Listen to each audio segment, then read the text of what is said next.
Kabupaten Muna, pulau dengan beraneka ragam sumber daya alamnya, terletak di Jazirah Sulawesi bagian tenggara.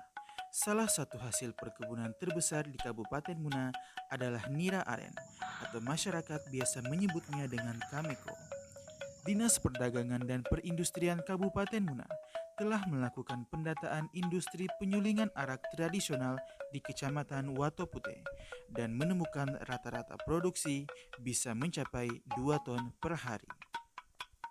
Polres Muna telah mengidentifikasi bahwa 70% tindak kriminal di Kabupaten Muna disebabkan oleh minuman keras. Guna mengurangi produksi arak tradisional ini, pada tahun 2007, pemerintah daerah melalui Dinas Perdagangan dan Perindustrian Kabupaten Muna membangun laboratorium alkohol teknis di Desa Bangkali Barat dengan harapan sebagian bahan baku penyulingan arak dapat diserap oleh laboratorium untuk diolah menjadi alkohol teknis dan farmasi. Hingga tahun 2017, laboratorium ini belum dapat memproduksi alkohol teknis dan farmasi dikarenakan kadar alkohol yang dihasilkan dari alat penyulingannya masih tergolong rendah dan jumlah yang dihasilkan masih kurang. Hal ini mengakibatkan produk yang dihasilkan tidak ekonomis. Dengan dilatar belakangi keinginan untuk memanfaatkan aset pemerintah yang ada, Dinas Perdagangan dan Perindustrian Kabupaten Muna berupaya melakukan kerjasama dengan Pusat Penelitian Kimia LIPI yang merupakan pengelola pilot plant bioetanol terbesar di Asia Tenggara. Harapan awal pada saat itu agar tenaga ahli dari Pusat Penelitian Kimia LIPI dapat membantu memberikan saran untuk kelanjutan pemanfaatan laboratorium alkohol teknis milik pemerintah Kabupaten Muna. Apakah tetap difungsikan atau dialihkan untuk komoditas penyulingan industri lainnya. Dan pada tahun yang sama, terciptalah perjanjian kerjasama dan nota kesepahaman antara pemerintah Kabupaten Muna dengan Pusat Penelitian Kimia LIPI untuk bersama-sama mengembangkan produk dari sumber daya lokal, di antaranya nira aren dan pengembangan industri bioetanol. Seiring kerjasama berlangsung, dalam kurun waktu 3 tahun, telah dilakukan pengembangan industri bioetanol, antara lain, pertama, perbaikan peralatan penyulingan pada laboratorium alkohol teknis, di mana sebelumnya pada proses penyulingan pertama, kadar alkohol yang dihasilkan hanya sejumlah 58%. Setelah dilakukan perbaikan oleh LIPI, kadar alkohol meningkat menjadi 78%.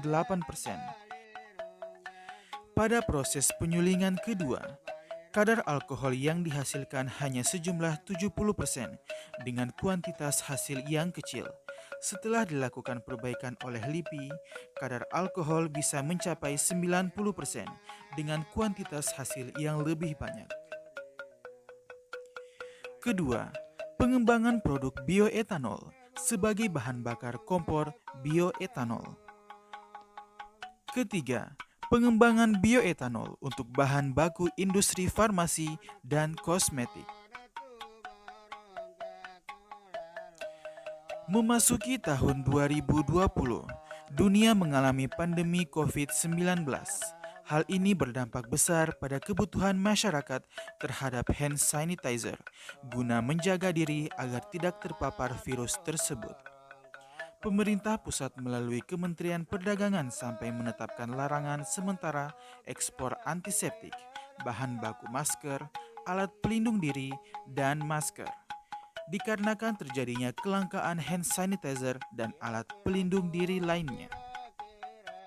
Menghadapi hal tersebut, pemerintah daerah melalui Dinas Perdagangan dan Perindustrian Kabupaten Muna mengambil langkah sigap dengan berinovasi untuk melakukan uji coba pembuatan hand sanitizer dengan memanfaatkan sumber daya bahan baku lokal. Dibantu oleh tenaga ahli kimia lokal disertai pendampingan jarak jauh oleh tenaga ahli Pusat Penelitian Kimia LIPI. Hand sanitizer Muna diproduksi dari bioetanol yang dihasilkan laboratorium alkohol teknis, minyak sereh, dan ekstrak daun sirih produksi lokal. vegetable glycerin lokal yang dibuat dari minyak kelapa. Uji coba dilakukan 2 tahap, yaitu tahap pertama, uji komposisi pembuatan hand sanitizer skala laboratorium sesuai literatur, dan tahap kedua, uji efektivitas kemampuan membunuh bakteri. Setelah melalui uji tahap kedua, pemerintah daerah mulai melakukan proses produksi hand sanitizer tahap pertama, di mana sampel hand sanitizer pada produksi pertama ini tetap melalui proses uji efektivitas tahap kedua, kemudian baru bisa disalurkan kepada masyarakat. Alhamdulillah hari ini sudah lebih maksimal dimanfaatkan. Ya kita berharap bahwa ini semakin dimaksimalkan sehingga bisa bersaing di pasar yang lebih luas gitu. Memang hari ini kita hanya memanfaatkan untuk kebutuhan daerah. Inovasi pengembangan produk hand sanitizer menjadi bentuk kepedulian preventif COVID-19 untuk warga Kabupaten Muna dan sekitarnya, dan bentuk kesiagaan pemerintah daerah untuk memproduksi alkohol dan hand sanitizer sebagai kontribusi Kabupaten Muna untuk mengatasi kelangkaan alkohol dan hand sanitizer di Indonesia.